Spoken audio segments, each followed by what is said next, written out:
আমাদের এই ভাঙড় থেকে 3টে অঞ্চল আমরা হেরে গিয়েছিলাম। আমাদের সরকার সেই 3টে অঞ্চলের ঘরটাকে পুরোপুরি বন্ধ করে দিয়েছে। দাদার খাবে আর মামার গাইবে, বলবে ওটা মমতা বন্দ্যোপাধ্যায়ের বাবার টাকা। মমতা বন্দ্যোপাধ্যায় সরকার টাকা দেবে আর তার মা মাসে নিয়ে এই চালতাবেড়িয়া শানপুকুরের কিছু সমাজ বিরোধী তারা টানাটানি করবে। আমরা বলছি টাকা আমরা বন্ধ করে দিয়েছি, যদি হিম্মত থাকে বাপের বেটা হও সেই টাকা নিয়ে নাও, দেখি কত বাপের বেটা আছো তোমরা। আগামী দিনেও আমি পরিষ্কার বলি,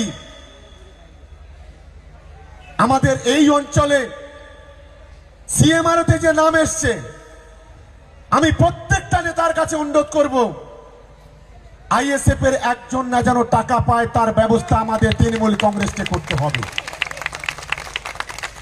পরবর্তীকালে কৃষক বন্ধু